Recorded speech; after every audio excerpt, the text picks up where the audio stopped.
तो लास्ट हम लोगों ने ये तीन चीजों की बात की थी कि रस जो है, रस का ज्ञान कैसे होता है जब वो जीवा पे टच होता है निपात से।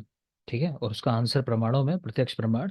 दूसरा, विपाक की बात की थी, इसका ज्ञान होता है अनुमान प्रमाण से, यानी कर्म के आधार पे। और तीसरा है वीर्य, जिसका ज्ञान निपात से अधिवास तक रहता है, यानी जब तक बॉडी में रहेगा तब तक महसूस होगा। तो इसका आंसर लगाना है प्रत्यक्ष अनुमान दोनों प्रमाणों से। ठीक, अब नेक्स्ट देखते हैं। नागार्जुन के कर्मण गुण लिखे हुए हैं, संख्या 10 है, सीधे ही याद करना है। नागार्जुन कर्मण गुणों की संख्या 10। ये है अष्टांग हृदय सूत्र 9 का एक रेफरेंस लिखा हुआ है, विचित्र प्रत्यारब्ध। याद रखना, ये कुछ द्रव्य हैं, वहाँ उदाहरण दिए हुए हैं, विमान स्थान में लिखवाऊंगा आपको। ये द्रव्य क्या है इनका? जैसे अगर हम बात करें कि नॉर्मली जो फंक्शन होना चाहिए किसी चीज़ का, उसके गुणों के आधार पे, तो वो ना होके कुछ अलग ही फंक्शन होने लगता है। तो उसको अष्टांग हृदय ने विचित्र प्रत्यारब्ध करके लिख दिया है। तो आपको रेफरेंस ध्यान रखना है किसने इसका उल्लेख किया। तो अष्टांग हृदय ने उल्लेख किया, विचित्र प्रत्यारब्ध ध्यान रखेंगे सूत्र 9 में। नेक्स्ट चीज आती है प्रभाव। तो प्रभाव, पहला तो चरक के अनुसार जो श्रेष्ठ है इन सारी चीजों में, रस गुण वीर्य विपाक, उस आपने देखा था, प्रभाव उनका श्रेष्ठ है। और अंशुल सुश्रुत के अनुसार क्या श्रेष्ठ है? द्रव्य सर। द्रव्य, ठीक है ना। तो यहाँ देख रहे हो प्रभाव, तो सेम चीज जैसे विचित्र प्रत्यारब्ध है, लगभग वही चीज है, बस शब्द प्रभाव लिखा है। विशेष कर्मणाम चैव प्रभाव सस्य सा स्मृत, कि जो विशेष काम कोई द्रव्य करे वो उसका प्रभाव कहलाता है। ठीक है ना। तो याद रखोगे, विशेष मतलब कि उसको आप एक्सप्लेन नहीं कर सकते, कुछ खास फंक्शन ऐसा हो रहा है, तो वो प्रभाव है। सुश्रुत ने कहा कि वमन द्रव्य अपनी प्रकृति या स्वभाव से काम करता है, इसी को आप प्रभाव समझ सकते हो मतलब। तो सुश्रुत के अनुसार जो वमन द्रव्य है, तो वो अपने प्रभाव से या प्रकृति से या स्वभाव से काम करता है। जबकि विरेचन द्रव्य उष्ण तीक्ष्ण सर विकासी इन गुणों की वजह से अपना फंक्शन दिखाता है। याद होना चाहिए। तो विरेचन के गुण बताएं कौन कौन से, उष्ण तीक्ष्ण सर विकासी। और वमन द्रव्य प्रकृति या स्वभाव से। अगर चरक की बात करें तो उन्होंने कहा वमन हो चाहे विरेचन द्रव्य हो, दोनों ही प्रभाव से काम करता है। ठीक है, यही सामने लिख लो। लिखो वाजीकरण द्रव्य भी विरेचन द्रव्यों की तरह, वाजीकरण द्रव्य भी विरेचन द्रव्यों की तरह प्रभाव से, प्रभाव से तत्काल कार्यकारी होते हैं, वो तुरंत ही काम कर देते हैं वो।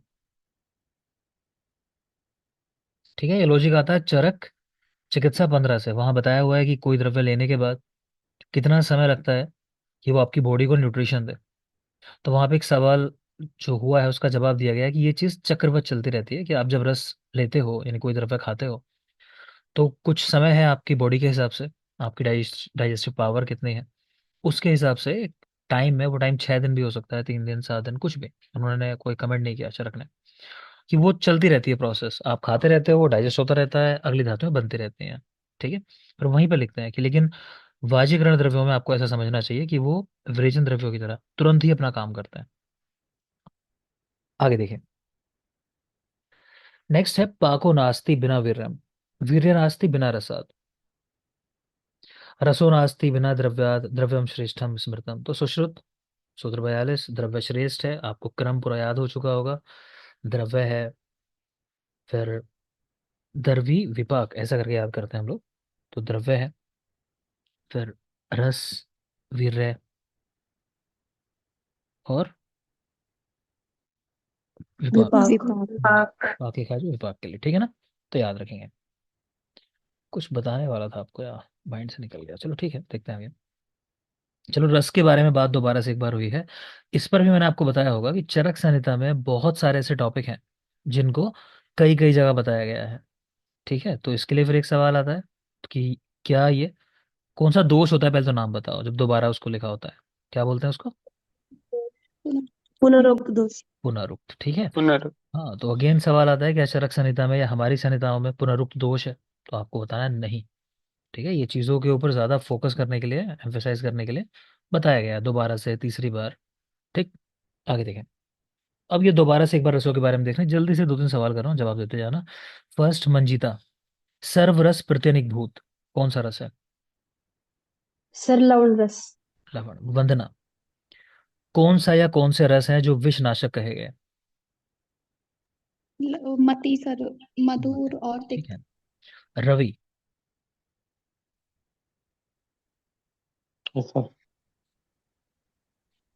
अक्षी, बंद कर लेना, नेत्रों को बंद कर लेना, ये किस रस की वजह से होता है? तिक्त। ये नहीं गलत करना चाहिए रवि। अच्छा, वो अम्ल। अम्ल ही है। अम्ल। ठीक है। इशिका, सर। किस रस के लिए कहा गया कि धातुओं का शोषण करने वाला है? तिक्त रस। तिक्त रस, ठीक है ना। चलो देखते हैं भैया क्या लिखा है। तो मधुर रस, स्नेहन, प्रीणन, आह्लादन, मार्दवता करने वाला। आस्यम व्यापनु, व्यापनु लिम्पत इव, मतलब ऐसा कि मुंह में कुछ लगा हुआ है ना, मतलब लेप कर दिया मुंह में कुछ, तो लिखा है यहाँ, शीघ्र फैलता और लेप की तरह प्रतीत होता है। कोई खास नहीं, आगे चलो। अम्ल रस, मुख बोधनात्, विधाच, आस्य कंठस्य। तो मुख बोधन कराने वाला, यानी जो चीजें खा पी रहे हो उसका टेस्ट आपको बेहतर आए, तो वो अम्ल रस काम करता है। फिर विदाह करता है हास्य में, कंठ में। ये भी बात हो चुकी है कल, ये ध्यान रखना, मुख बोधनाथ। लवण रस, विशंदन करने वाला, मार्दवता करने वाला। और विदाहान मुखस्सचा, मुख में विदा ये भी कर रहा है, लेकिन साथ में विशंदन वर्ड देख सकते हो, मार्दव देख सकते हो। स्नेहन में आपने देखा है कि जब किसी को स्नेह का प्रयोग कराते हैं साथ में लवण मिलाया जाता है, ठीक है ना, तो वो इसीलिए कि ऐसा कह लो कि मृदुता भी करेगा साथ में मिलके स्नेह के। कटुरस, विदाहान मुख नासा अक्षी। तो विधा कर रहा है मुख में, ठीक है, विधा कर रहा है, माफ करें, उसके अलावा मुख नासा अक्षी सब जगह से शराब भी हो रहा है। तो तिक्त, तो कटु के बारे में कुछ याद करने की जरूरत नहीं है, कल पढ़ा था ये पॉइंट भी।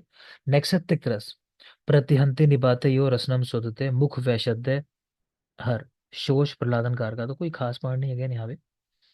नेक्स्ट है कषाय रस, वैशद्य स्तंभ जाड्य और रसनम, बांधतीव चाया कंठा। ये देख सकते हो लास्ट पॉइंट जो है कि गले में ऐसा प्रतीत होना जैसे गले को बांध दिया गया है, ठीक है ना, जैसे फिटकरी वगैरह कभी खा के देखना तो ऐसा लगेगा गला जैसे जाम हो गया बिल्कुल।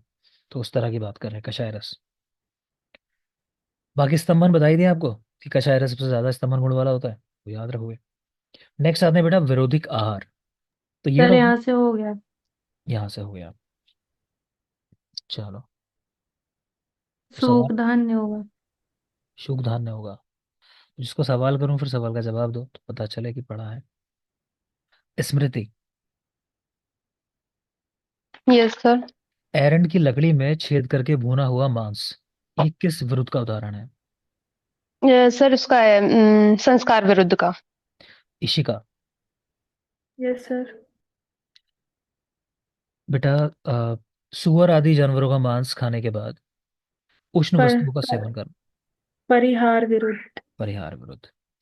नेक्स्ट बता देंगे शिवाली, दुग्ध के साथ यस सर। अम्ल रस का सेवन करना, संयोग विरुद्ध। संयोग विरुद्ध। ठीक है चलो, देखेंगे आगे। तो जैसा बोल रहे हैं कि चैप्टर नंबर 27 है, और 27 में भी हमको देखना है संविधान है बेटा, तो सूख धान्य। शुभ धान्य देखना है, तो स्टार्टिंग से देखना है, मतलब हम्म, चलो देख लेते हैं। ठीक है, शुरू के कुछ पॉइंट्स हैं बेटा, काफी जरूरी हैं, आप लोगों ने याद कर लिए होंगे उम्मीद करता हूँ, क्योंकि इसमें से सवाल आते हैं, ठीक है, इसको रट लेना, रटने वाला ही है सीधा, किसका क्या उदाहरण है।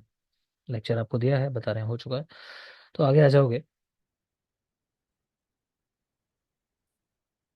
यहां से देखना है शुभ धान्य वर्ग, जल्दी से ओपन कर लो। आपकी बुक्स के अंदर ये श्लोक नंबर 8 से स्टार्ट है। ठीक, चलो देखेंगे। तो पहले सामान्य गुण बता रहे हैं कैसे होते हैं द्रव्य। तो शीत वीर्य वाले, रसे विपाके च मधुरश्च, अल्प मारुता। ठीक है, शीत वीर्य वाले हैं, रस में विपाक में मधुर हैं, वायु को कम बढ़ाने वाले हैं, मधुर है क्योंकि मल अधिक मात्रा में बनता है, और कह रहे हैं लेकिन कम कम उसका त्याग होना। तो ये इसका गुण है, इसके सामान्य गुण है, देख लेना एक बार, कुछ खास नहीं है।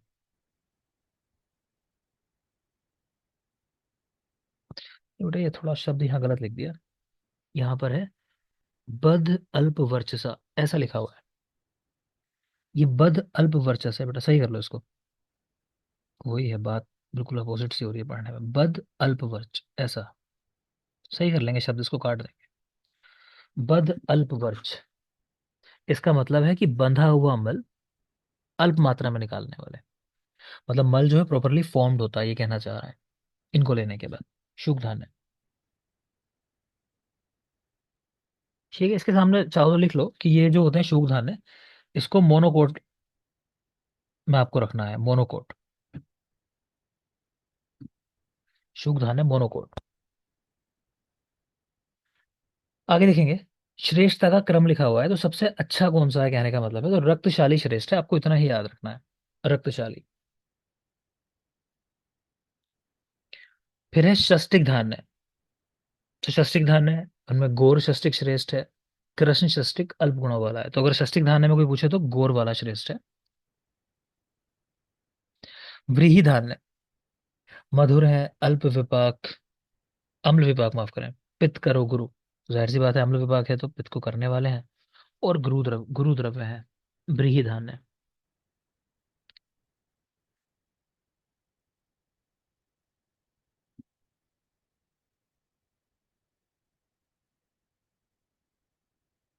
ठीक है, आगे देखिए।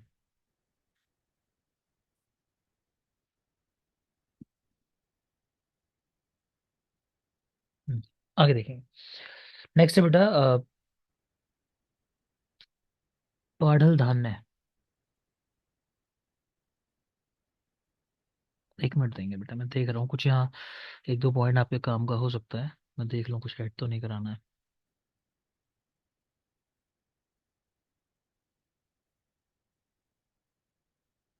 नहीं, ठीक है, इसमें कुछ खास नहीं है। बहुमूत्र पुरीश, उष्मा को करने वाले, त्रिदोष को कुपित करने वाले हैं, तो अच्छे नहीं है कुल मिला के पाटल धान्य भी। नेक्स्ट देखो, कोरदूष और शामक। वातल, कफ पितघ्न, शीत, संग्राही और शोषक। इसकी दोषाग्नता याद रखना जरा, कोरदूष शामक की, बाकी नहीं। और देखो इसमें सेलेक्टेड ही पढ़ना है, मैंने चैप्टर के शुरू में भी आपको बताया होगा। तो इस चैप्टर पे जरा ध्यान से मेहनत करना, आपको पता होना चाहिए कहाँ मुझे मेहनत करनी है। तो कोरदूष और शामक, ये सावा भी बोलते हैं ना, तो कोरदूष और शामा वात को बढ़ाने वाले हैं, कफ और पित्त को हरने वाले हैं। ऐसे कम द्रव्य मिलते हैं इस तरह के उदाहरण वाले, ये दोषाग्नता वाले, तो ध्यान से देख लेना। कफ पित्त हर और वात को बढ़ाने वाले। नेक्स्ट है जो। तो जो स्वादु बहु वात शक्रद कर। तो रूक्ष है, शीतल है, लघु, मधुर, वायु और मल को अधिक बढ़ाने वाले हैं। ठीक है, तो याद रखेंगे। इस मौसम में देखोगे जो का प्रयोग नहीं करते शीतल होने की वजह से, तो याद रखेंगे। आगे चलिए। बांस से उत्पन्न जौ के गुण। ठीक है, तो वेणु यव, ये देख सकते हो कि मेद और कृमि और विष इसको हरने वाला, खासकर मेद और कृमि को हरने वाला वेणु यव, ऐसा याद रखना। कह रहे हैं जो है वो गुरु होता है, मतलब पचने में भारी है। कह रहे हैं इसके बाद भी वायु को बढ़ाने वाला है, ऐसा क्यों? तो कह रहे हैं क्योंकि रूक्षता होती है इसके अंदर, रूक्षता है प्लस शीतल भी है, आपने देखा भी, तो इसलिए वात को बढ़ाने वाला है जो। गेहूं संधानकृत वातहर। ठीक है, संधान करने वाला, हीलिंग करने वाला, वात को हरने वाला है। नांदीमुख मधुली, कह रहे हैं मधुर है, स्निग्ध है, शीतल है, देख लेना कोई खास नहीं है। यही लिख रहा है कि नांदी मुखी और मधुली, ये गेहूं के भेद बताए चरक ने, तो यहाँ जो आप पढ़ रहे हो। और सुश्रुत ने इनको कुधान्य में रखा है, सुश्रुत कुधान्य में इनको रखा है। नेक्स्ट चले,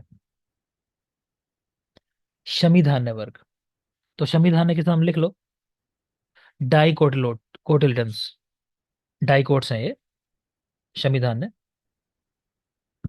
तो याद रखना मोनोकोट डाइकोट, यूपी में जो एमओ का एग्जाम हुआ था, वहां ये क्वेश्चन पूछा गया था। ये क्वेश्चन आया था, कोई से एक को रख के पूछा था इनमें से कि डाइकोट का उदाहरण है या मोनोकोट का उदाहरण है, ऐसा। तो ध्यान रखना इस बात को भी, कि शुक धान्य जो है वो मोनोकोट्स हैं, और ये शमी धान्य जो है डाइकोट्स हैं। और लिख लेना ब्रैकेट में इसको पल्सेस, कि इसमें दालें हैं मेनली।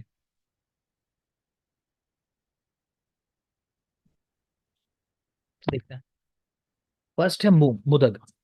तो पहला तो ये जान लो कि शमी धान्य के अंदर श्रेष्ठ क्या है, वो मूंग है, मुदग। कह रहे सुप्यो उत्तमा मता। ठीक है, भाई कंफ्यूजन पैदा होता है कि मान लो कोई आपसे वाइवा में सवाल कर ले कि भाई हमने कह दिया कि मूंग श्रेष्ठ है, उड़द को नहीं कहा यहाँ श्रेष्ठ है। या फिर हम लोग पढ़ते हैं जैसा कि आलू जो है सबसे निकृष्ट है, कंधों में आलू को खराब पढ़ते हैं ना सबसे हम लोग। तो क्या कारण है इसका? मेरी बात समझ नहीं आ रही है? आवाज क्या क्लियर नहीं है मेरी? क्लियर है सर। नहीं, स्मृति की साइड क्लियर से है बोलो सर। साहब। स्मृति बेटा, वॉइस नहीं आ रही मेरी क्लियर? सर अभी जो सर आपने लास्ट जो पॉइंट बोला है ना, कि मतलब मार्च के बाद मतलब उड़द के लिए, वाला सुनाई नहीं दिया मुझे। ठीक है, फिर सुन लोगे। मैं बोल रहा हूँ कि कभी ऐसा कोई सवाल कर सकता है, तो इन चीजों के जवाब कहीं नहीं लिखे। आपको अपने माइंड से जवाब बनाने हैं उनके। कि जैसे मूंग की दाल है, कोई कह दे क्यों अच्छी है सबसे, है ना? या फिर उड़द को कह दिया निकृष्ट कह दिया, मान लो माश को यहाँ पे, तो ऐसा क्यों कह दिया? या फिर हम लोग आलू की बात करते हैं कि आलू जो है वो निकृष्ट कहा गया, लकुच आप पढ़ोगे निकृष्ट कहा गया है लकुच को भी। तो ये सारे सवालों के जवाब क्या हो सकते हैं, कभी कोई कर लेता हो, तो मैं अपना मत दे रहा हूँ। आप क्या समझ सकते हो, कभी कोई पूछ लेता है वाइवा में, तो वहां सही गलत की बात नहीं होती। बात होती है आपकी बात जस्टिफाइड है या नहीं है, ठीक? तो जो मुझे लगता है वो लॉजिक मेरा ये है कि मूंग की दाल जो होती है लघु होती है। और आयुर्वेद में जो भी चीजें लघु है ना, वो सब अच्छी कही गई है, जो डाइजेस्टिव पावर के पॉइंट ऑफ व्यू से है, जठराग्नि के पॉइंट ऑफ व्यू से, है ना? तो मूंग इजीली डाइजेस्ट हो जाता है। अब हम लोग तो उड़द भी बताते हैं कितने लोगों को। भाई किसी में अगर ऐसी कंडीशन हो कि मसल लॉस हो रही हो मान लो, तो हम वहां पे उड़द का ही प्रयोग बताते हैं, है ना? वृक्ष द्रव्य में जानते हो रखा गया है। तो उड़द भी श्रेष्ठ है जगह के हिसाब से, लेकिन बात चल रही है पेशेंट पॉइंट ऑफ व्यू से, क्योंकि हम चिकित्सा पढ़ रहे हैं, तो पेशेंट के लिए जनरली कि जो इजीली डाइजेस्ट हो जाए तो मूंग की दाल बेहतर है। ठीक है, इसी तरह मान लो आलू पे आ जाओ और वहाँ अदरक पे आ जाओ। तो अदरक जो है अगेन कि वो डाइजेस्टिव है अपने आप में, है ना? और आलू जो है पूरा का पूरा कार्बोहाइड्रेट है देखा जाए तो वैसे ही नुकसानदायक हो गया, है ना? इंस्टेंट एनर्जी के लिए तो ठीक है आलू, लेकिन लॉन्ग टर्म में अगर देखो तो नुकसानदायक ही है। ठीक है ना? तो वो उस तरह हो गया। फिर हम और किसकी बात कर रहे थे? लकुच है मान लो, कि लकुच की भी यही बात है कि वो विषम भी होता है, उसके तो गुणों में लिखा हुआ है, पचने में भारी होता है। ठीक है, और आजकल आप देखोगे कि आउट ऑफ इंडिया मेनली अगर बात कर लो तो उसको वो लोग नॉनवेज की तरह यूज कर रहे हैं। ठीक है ना? उसको माना जा रहा है कि वो उसका टेस्ट सेम आता है जैसा नॉनवेज का टेस्ट आता है, वो लोग खूब प्रोसेसिंग करके उसको बना रहे हैं। तो वहाँ बड़ी डिमांड है मैंने सुना। और अभी लोकल में खरीदने चले जाओ तो पता चल जाएगा कितनी डिमांड है। हमारे गांव में इतने लगे रहते थे पेड़ों पे, कोई खाने खाने वाला नहीं है। यहाँ लेने पहुंच जाओ ना, मुझे इसलिए पता है कि मैं कभी भी चला जाता हूँ लेने के लिए, मार्केट लगता है मेरे पास में, तो 80-100 रुपए का पैक करके दे रहे हैं जरा सा, और हमारे यहाँ ऐसे तोड़ के ले जाओ, कितने लगे रहते हैं। खैर, तो देखोगे तो मोदक जो है सूपी उत्तम बता कि सभी सूपों में उत्तम है ये। उड़द की अगर बात करें, वृक्ष है, परम वाथरा, देखो ये भी श्रेष्ठ है अपने गुणों के हिसाब से। स्निग्ध है, उष्ण है, मधुर गुरु। ठीक है। बल्यो बहुमला पुंसत्वम माशा शीघ्रम ददाति च। तो पुंसत्व को बढ़ाने में अच्छा है, वृक्ष है, शुरू में ही लिख दिया। तो देख लेना, यही लिखा है कि चक्रपाणी के अनुसार वाजीकरण द्रव्य 3 प्रकार के होते हैं। शुक्र वृद्धिकर, शुक्र श्रुतिकर, शुक्र श्रुति वृद्धिकर। यानी शुक्र को बढ़ाने वाले, विरेचन कराने वाले शुक्र का, शुक्र श्रुतिकर, और दोनों काम करने वाले, बढ़ाने वाले भी और श्रुति कराने वाले भी। तो उदाहरण लिखे हैं सामने, माश, संकल्प, और एक लिखा है शीर। तो हम लोग ऐसे याद रखते हैं कि माँ साक्षी की, किसी बात की साक्षी कौन है? माँ, की माँ साक्षी है। तो माँ से माश, मांस नहीं है, ध्यान रखना, माश है। ठीक है, डलहन में है मांस। तो ये माश है, लेकिन यहाँ माश, फिर है संकल्प, और फिर है शीर। प्रियंका, सर। दलहन के अनुसार क्या उदाहरण है इन तीनों में? सर एक का मांस है, उच्चट्टा है और काकड़, बहुत अच्छा। काकांड करके। काकांड, ठीक है, सही है। चलो आगे देखते हैं। नेक्स्ट है राजमाश। सर, कफ शुक्र अम्ल पित्तनुत। तो राजमाश ये शायद वो होता है लोबिया जिसको बोल देते हैं। अभी हुआ है ना कि अंतरिक्ष में भी, हमने पता है ना अभी, इसरो का शायद पीछे भी आया था आर्टिकल, कि वहां पे लोबिया जो है मतलब ये राजमाश, तो ये ग्रो करने में सफलता पा ली है अंतरिक्ष में भी। अभी रिसेंट की न्यूज़ है 4-5 दिन पहले की। खैर, तो ये है राजमाश। तो ये कैसा है? सर, कफ शुक्र अम्ल पित्तनुत। किसी के मन में आ जाए न्यूज़ पढ़ी हो तो चलो सवाल बना देते हैं इस बार इसके ऊपर, तो देख लेना इसको भी। सर है, रुच्य, कफ शुक्र अम्ल पित्तनुत। कफ शुक्र हर, और अम्ल पित्त रोग का नाशक है। नेक्स्ट देखें, कुल्थी, कुलथ की दाल। बहुत जरूरी है कि अर्श में हितकर है, ये तो याद ही रखना आपको। अर्श में, और स्टोन में भी, मतलब अश्वरी किसी को हो जाए तो उसमें भी लाभदायक है। बाकी यहाँ देख लेते हैं, कषाय कुलत्था ग्राहिणा कास हिक्का श्वास अर्श सामिता। तो कास हिक्का श्वास अर्श, इसको स्पेशली देख लोगे, कुलथ। फिर है मंकुष्ठ, मोठ, मकोई जिसको बोल देते हैं। मधुरा, मधुर पाके ग्राहिणो रूक्ष शीतला, मंकुष्ठ का प्रशस्यन्ते रक्त पिज्जोरादिषु। सीधी सी बात है, क्योंकि मधुर है, रूक्ष है, शीतल है, तो रक्त पित्तादि व्याधियों में हितकर है, मतलब शीतल होने से, मधुर होने से। ये याद रखना है, मंकुष्ठ, मकुष्ठ रक्त पित्त में उपयोगी। नेक्स्ट आ जाओगे तिल, सलमान। जी सर। बलार्थे स्नेहने चा, किस स्नेह के लिए कहा गया कि श्रेष्ठ है? बलार्थे स्नेहने। तिल तेल सर। तिल तेल। और विरेचन के लिए? एरंड तेल। ठीक है, देखो चलो। तो तिल स्निग्ध है, उष्ण है, मधुर, तिक्त, कषाय, कटु। तो ये गुण है, स्निग्ध, उष्ण, मधुर, तिक्त, कषाय। त्वच, यहाँ से आप कैच कर सकते हो, त्वचे और केश्य। तो बालों के लिए अच्छा है और त्वचा के लिए अच्छा है। बल्यश्चा वातग्ना, कफ पित्त हरत। देख लेंगे, यहाँ से कैच कर लेना बस, त्वचे और केश्य। नेक्स्ट है अरहर की दाल। तो आड़की, कफ पित्त अग्नि और वातला। देखो दालें जितनी भी हैं जनरली वात को बढ़ाने वाली होती हैं, खाली माश या एक दो उदाहरण हैं जो अलग हैं, बाकी ज्यादातर ये वात को बढ़ाती हैं। तो आड़की, कफ पित्त अग्नि और वातला। नेक्स्ट देखेंगे इसी में शिंबी धान्य के गुण। तो शिंबी धान्य,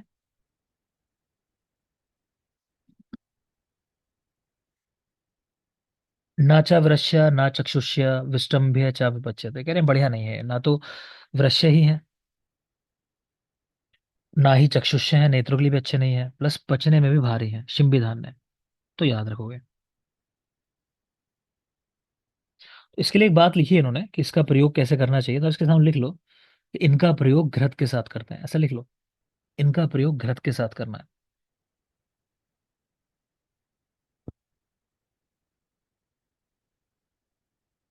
ठीक है, आगे चलिए।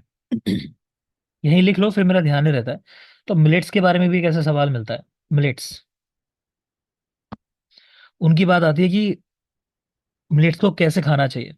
तो उनको ओवरनाइट सोक करके तब खाते हैं हम लोग। तो उसका कारण क्या है वो भी लिख लोगे, कि उसमें फाइटिक एसिड मिलता है। Phytic, PHYTIC, phytic acid. ठीक है, रागी वगैरह सब जो आजकल बात करते हैं, काफी बात हो रही है इनकी। तो मिलेट्स है, तो फाइटिक एसिड मिलता है, तो उसको जब आप ओवरनाइट सोक कर देते हो वाटर के अंदर, तो क्या होता है, टूट जाता है फाइटिक एसिड। अगर ये बना रहेगा तो कोई इसको खाएगा अगर, तो उसकी बॉडी को जो भी चीजें इनमें होती हैं, मतलब कैल्शियम है, आयरन है, जो भी है, उसका एब्जॉर्प्शन नहीं होता है। ठीक है, फाइटिक एसिड के होने की वजह से। तो फाइटिक एसिड का ब्रेकडाउन हो ये जरूरी है। तो ये कैसे होता है, ओवरनाइट इसको सोक करके रखते हैं तब। नेक्स्ट देखिए।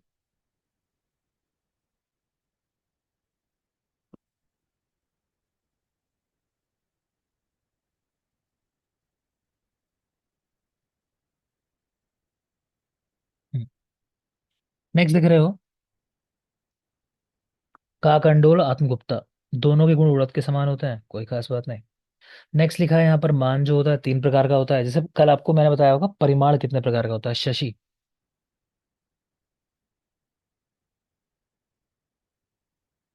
शशि परिमाण जी कितने, सर। परिमाण कितने होते हैं? जल्दी से, और कोई? चार प्रकार तीन। का। सर चार। चार। चार चार। प्रकार। चार। चार चार। प्रकार का होता है। कौन से चार हैं, कोई बता दो जल्दी से, आकांक्षा को अड़ु, कंफ्यूज आड़ू, है। महत, ह्रस्व और दीर्घ। ठीक है, तो अड़ु, महत, ह्रस्व और दीर्घ, ये चार होते हैं। देखिए, तो मान 3 है, पोतवमान, द्रव्यमान और पायमान। पोतवमान यानी वेट के लिए, वेट जिससे नापते हैं वो पोतवमान है। जिसमें वॉल्यूम नापते हैं वो द्रव्यमान है, वो द्रव्यमान देखे समझ आ रहा होगा। और तीसरा लेंथ नापने के लिए पायमान या दैर्घ्यमान उसका नाम है। तीनों आपको याद रखने हैं, कंफ्यूज मत होना, लोग कंफ्यूज हो जाते हैं परिमाण में और मान में। ठीक है, वो 4 है, ये 3 है। आगे आ जाइए, मांस वर्ग। तो मांस वर्ग, अब ये भी एक अगला टॉपिक है। बहुत सारे लोग ये बहस करते हैं कि भाई नॉनवेज खाना चाहिए नहीं खाना चाहिए, है ना। मैंने कई बार खुद सुना है ये, कि लोग बैठ के मेरे सामने बता रहे होते हैं कि आयुर्वेद में तो कहीं मांस की बात ही नहीं आई है, हमारे यहाँ तो ऐसा वैसा। तो देखो आया है, ठीक है, आया तो है नॉनवेज, तो उस पर बहस नहीं करनी है गलत, कि खाना चाहिए नहीं खाना चाहिए। कहाँ का रेफरेंस है, ऋतु की चरक संहिता में। कि कोई भी द्रव्य है तो वो औषध की तरह प्रयोग किया जा सकता है। नान औषधि बोधम जगति किंचित द्रव्य में, ऐसा करके श्लोक है। चरक सूत्र एक। एक में है। आकांक्षा सही जवाब है। 26। 26 में है। ठीक है, कौशलेंद्र, सुश्रुत में भी एक ऐसा रेफरेंस मिलता है, कहाँ मिलता है?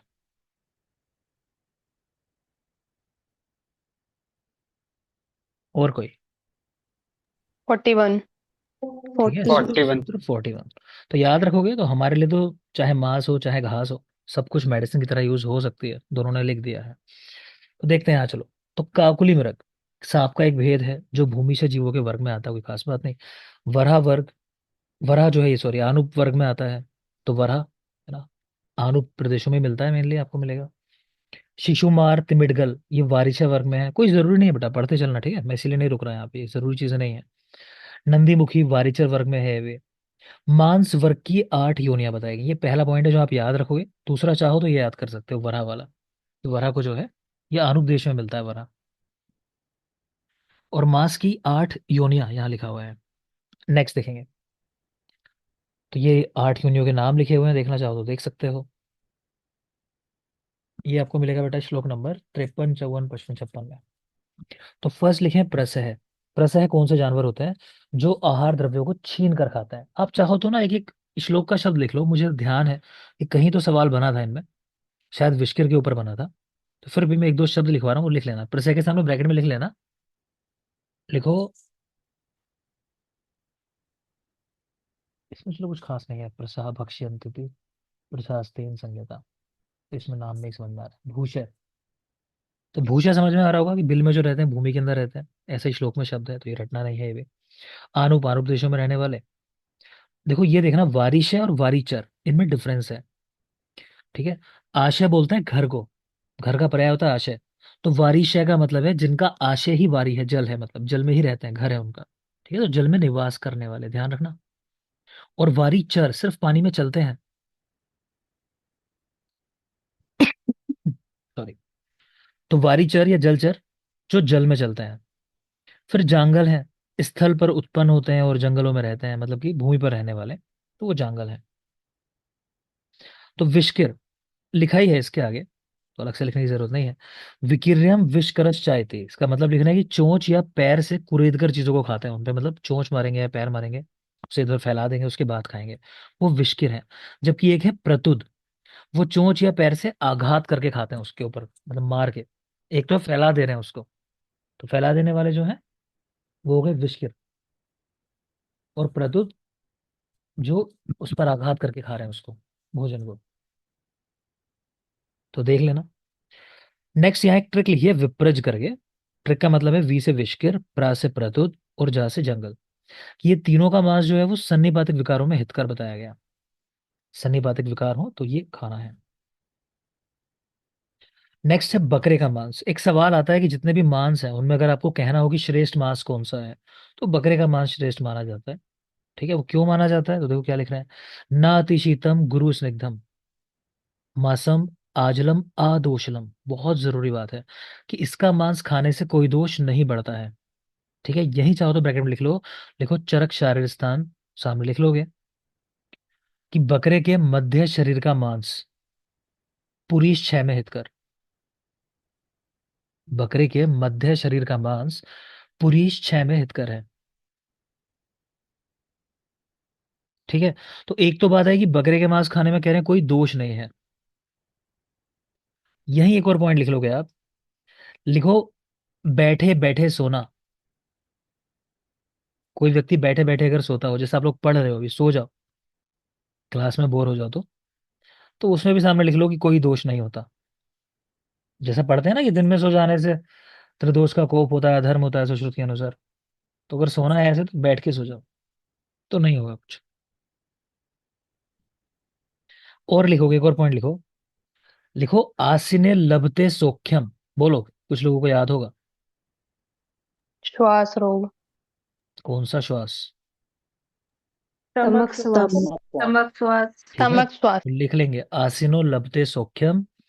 ये तमक श्वास का लक्षण है, मतलब ये व्यक्ति जब लेटे होंगे तो इनको कष्ट होगा श्वास लेने में, और जब बैठ जाएंगे तो इनको रिलीफ फील होगा। ठीक है, वॉल्यूम एक्सपेंशन हो जाता है बैठने से, वही कारण है। तब इनको ज्यादा बेहतर लगता है। आसीनो लगते सौख्यम। तमक श्वास ब्रोंकियल अस्थमा। आगे देखें। शरीर धातु सामान्याद अन अभिष्यंदी ब्रंगणम। तो और गुण लिखे हैं बकरे के मांस के, कुछ खास नहीं। नेक्स्ट आ जाएंगे भेड़ का मांस। तो भेड़ का मांस ये ब्रंगण करने वाला है। भेड़ का मांस ब्रंगण करने वाला, मधुर है, वीर्य में शीत है, गुण में भारी और मांसवर्धक होता है। ठीक है, आगे देखिए।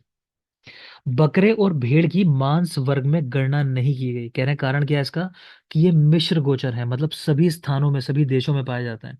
यानी ऐसा नहीं है, आपने देखे भी होंगे वीडियोस कि आपको बकरियां वगैरह पहाड़ों पर मिल जाएंगी, है ना, ऐसे पहाड़ों पर मिल जाएंगी चरती हुई जहाँ पे और बाकी जानवर इनका शिकार करने जाते हैं तो गिर जाते हैं, है ना, बहुत वीडियोस चलती हैं यूट्यूब पे।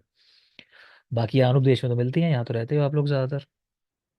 तो बकरे और भेड़ की मांस वर्ग में ऐसे गणना नहीं की गई, जो 8 वर्ग बताए गए हैं उनमें कहीं नहीं रखा है इनको। तो उसका कारण बता रहे हैं, क्या है ये मिश्र गोचर, ध्यान रखना, सवाल आ चुका है इस पे भी। नेक्स्ट आता है मयूर का मांस। दर्शन, श्रोत्र, मेधा, अग्नि, वय, वर्ण, स्वर, आयु, इनको बढ़ाने वाला मयूर का मांस। ठीक है, तो देखो हमारे यहाँ तो चिकित्सा पॉइंट ऑफ व्यू से इसके भी गुण बता दिए गए, है ना। अब अलग बात है कि अगर गलती से पंख भी आपके पास मिल गया तो क्राइम है ना, लेकिन वो जो बताए गए हैं चिकित्सा पॉइंट ऑफ व्यू से गुण बताए गए हैं। तो पहले के जमाने में चीजें अलग थी, रोल अलग थे, आज अलग है। तो खैर आपको उसी नजर से देखना है कि चिकित्सा की दृष्टि से क्या होने वाला है। अभी देखे आगे। मुर्गे का मांस। बल्य परम वाथरा, स्वेदनाश चरणायुध। तो क्या करता है, बल्ले है, वाथर है, चरणायुध यानी बकरे मुर्गे का मांस। तो चरणायुध एक पर्याय है इसका, ये ध्यान रख सकते हो। फिलहाल एक ब्रेक लेते हैं, चलो ब्रेक का टाइम होगा, वापस आओ कंटिन्यू करेंगे इसी के साथ। Thank you.